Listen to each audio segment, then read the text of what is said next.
This last poem is about the Brooklyn Bridge. So Mayakovsky also wrote this great poem about the Brooklyn Bridge, one of the two best ones in my opinion. The other is written by another favorite poet of mine, Hart Crane. So on the way to Lehman every day, I take the D train from Brooklyn, which is down here, all the way through Manhattan up to the Bronx, which is way up here. It's about an hour train ride. And as it crosses into Manhattan, it goes over the Manhattan Bridge, which gives you a view of the Brooklyn Bridge. So every day, of course, I would look at this bridge, especially when I moved there last year and I was teaching a lot and not really writing a lot of poems, and I would feel like the bridge was like rebuking me for not writing poems. Because when you look at that thing, you realize how little you're actually doing with your tiny creativity. I mean, the thing is just massively ambitious and beautiful, and every day it looks like that. So it's like, that thing never takes a break. Why am I taking breaks? And, for a while I was trying to read that huge Robert Musil novel, The Man Without Qualities. I got about halfway through the first volume. And just many days I'd be in this D train trying to read this book and falling asleep. And I also noticed in the D train, everyone else is asleep. It's just like massive amounts of humanity falling asleep and either trying to stay awake or just giving up and just passing out.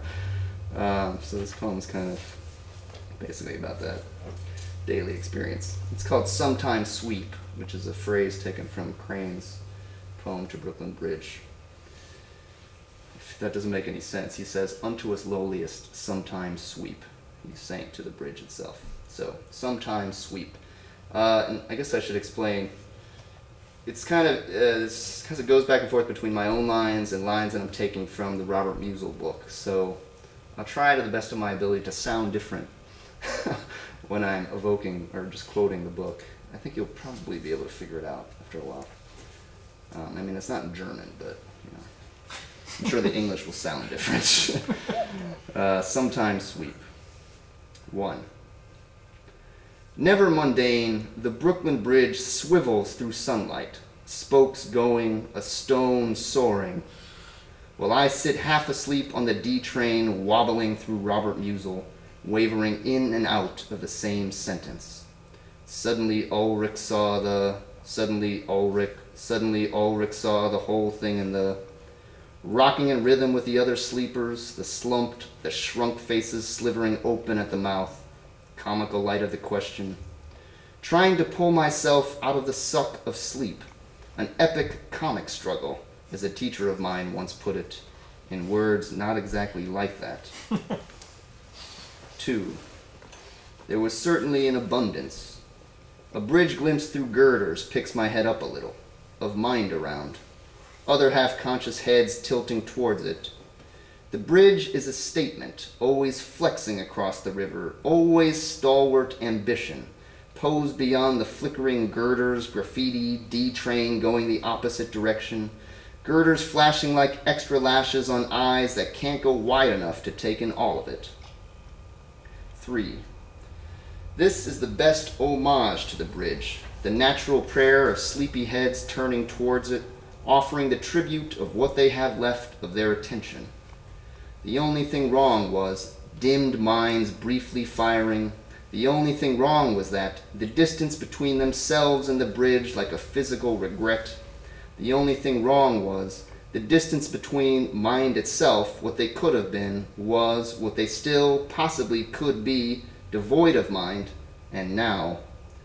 The only thing wrong was that mind itself was devoid of mind. 4. I feel the bridge as a challenge and a rebuke. What's happened to you, mild man? What have you become? He was himself, after all. You used to attack books like this. You used to mow them down. Now you sit repositioning your pants, loathing that guy's thigh for touching yours. He was himself. What happened to your day-by-day determination to work through the world's volumes, to build up the stamina to match me? One of those specialists who would renounce responsibility. Crane walked me. Mayakovsky walked me. For the larger questions. 5. The Brooklyn Bridge requires a total poetry. Never nods off, never makes itself feel better by looking at the Manhattan or Williamsburg Bridge dozing. never resents the East River for lapping against it, the millions of overweight people for walking all over it, the guided tours with their caesura of historical morsels, the joggers jouncing it, policking their sweat, the water bottles brimming over its trash cans, scuttling its planks, the bicyclists superciliously moving through them, flaring their messenger bags, the bad poetry thrown at it daily, the cantos of crap, young poets climbing its cables at midnight to feel gusts they can't summon at their computers. 6. The Brooklyn Bridge never manages its website, never shops online for patio furniture at Kmart, never explodes at the handle of a mini barbecue grill from Target for failing to screw on properly, never dreams of coming face to face with Samsung customer service to give them a piece of its mind. 7. The Brooklyn Bridge never gives away pieces of its mind.